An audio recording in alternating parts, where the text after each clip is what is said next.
Bonsoir. Donc, vous avez été invité ce soir à un concert qui est dédié à la marche mondiale pour la paix et la non-violence. Nous allons proposer à Aline Vigneault, qui est là-bas de l'autre côté de la salle, de se déplacer jusqu'ici. Oui. Maintenant. Voilà. Aline est la présidente de l'association qui s'appelle Les Mères Belles en Action. Du coup, c'est pas comme... Je viens. Rapidement. Voilà, merci beaucoup de venir là. Alors, on n'est pas au grand complet, effectivement. Nous sommes partis... C'est notre mascotte. Shiva, Coco le chauffeur, Viviane, notre marraine. La doyenne. La doyenne. Christine la divine. Et Aline la coquine. Et ça, c'est le t-shirt d'Alizée, une jeune maman de 20 ans, qui est partie avec nous. Tu pourras faire la lecture? Qui est partie avec nous, donc on est parti vendredi matin à 8h30 d'un petit hameau qui s'appelle La Serrette à Saint-Andéol-de-Vals. Et donc nous sommes là aujourd'hui. Alors pourquoi on est parti? Parce qu'il n'y a rien d'autre à faire que de marcher pour la paix. C'est plus qu'urgent, c'est absolu, c'est essentiel, c'est indispensable. Et chaque goutte d'eau dans ce sens-là compte. Nous sommes partis avec Alizé, qui a 20 ans, qui a mis au monde son petit Cheyenne, qui avait 5 semaines quand il est parti avec nous. Et je peux vous dire que ça a été extraordinaire d'avoir cette motivation incarnée dans cette petite vie. Elle allaitait son petit, et de ville en ville, nous avons eu des rencontres, nous avons fait des rencontres absolument extraordinaires. On avait des ailes dans le dos. Franchement, marcher pour la paix, on ne savait pas du tout ce qui nous attendait au départ. Et au fur et à mesure, on a rencontré des choses merveilleuses. Et je peux vous dire que si on se mobilisait tous, enfin, tous ceux qui effectivement s'endorment le soir en se disant qu'est-ce que ce serait bon de se réveiller dans un monde en paix, si on se mettait tous en marche, on irait très très vite et on pourrait commencer vraiment à vivre. La paix engendre le rire, la gaieté, plein de choses. La paix, c'est pas un état résigné, la paix c'est au contraire un état de vie, un état même d'exaltation. Et je dois dire que j'ai presque un fou rire, j'ai un fou rire. C'est un peu nerveux parce qu'on a marché 5 jours. Et c'est vrai, c'est très exaltant. Il y a une espèce d'euphorie comme ça. On n'a plus besoin de rien d'autre que d'être ensemble et de marcher dans ce même but. Je vais arrêter. On va lire le message d'Alizée qui est vraiment là parmi nous et qui a été une effigie extraordinaire pour nous. Vas-y. Elle a écrit sur ce t-shirt « Je suis fière de marcher pour la paix avec mon bébé de 1 mois sur le cœur. » En effet, elle portait toujours sur son ventre. « Je veux montrer que tout est possible si l'on y croit et surtout si l'on va de l'avant. »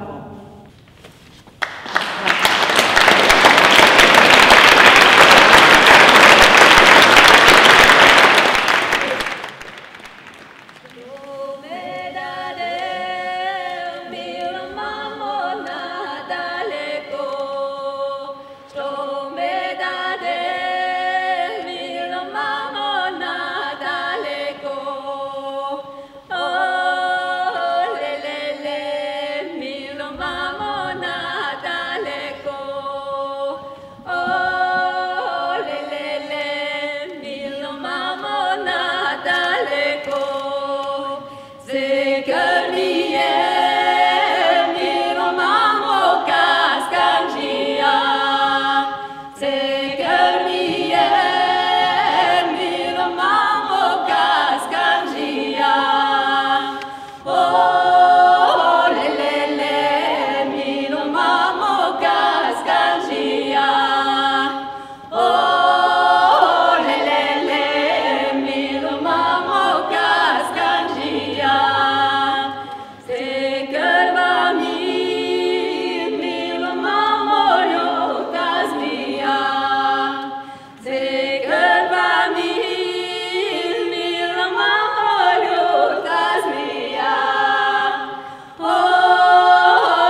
lancées,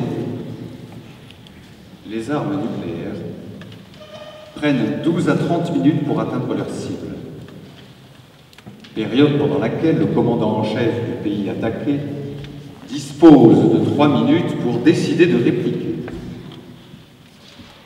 Dans ces conditions, le risque d'accident est élevé.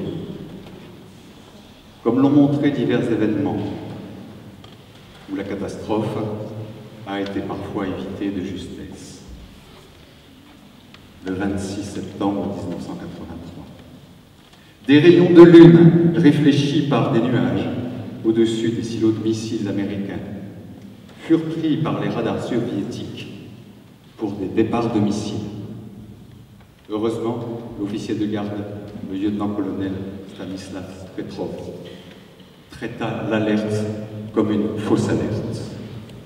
Son sang-froid et son indiscipline empêchèrent les dirigeants soviétiques de devoir décider en quelques minutes une riposte anticipée. En 1995,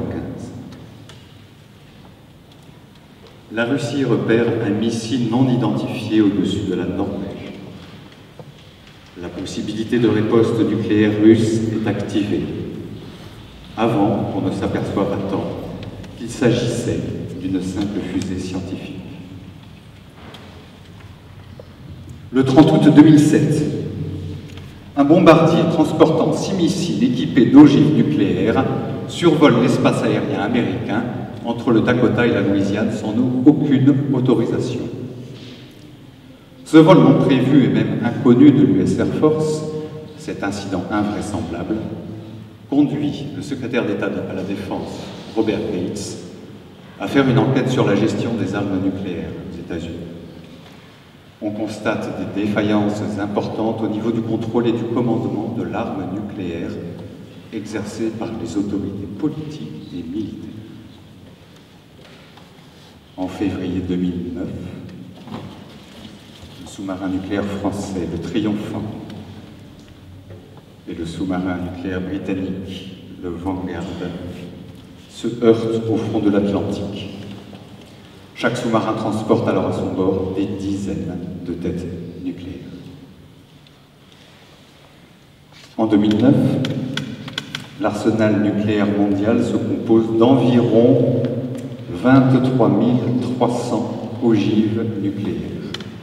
C'est largement suffisant pour conduire à la disparition de toute vie humaine et de 95% de vie sur la planète. La situation mondiale actuelle est caractérisée par une violence et un chaos croissant qui font que la probabilité d'une guerre nucléaire est élevée. Mais le conflit nucléaire peut être aussi déclenché par accident, par une erreur d'ordinateur ou une erreur humaine. Un désarmement nucléaire général, complet et irréversible est la seule issue possible. Il doit être engagé urgemment et ne pourra être obtenu que par une pression non violente provenant de la société civile. Éric Bastin, porte-parole de Monde sans Guerre en France. Merci.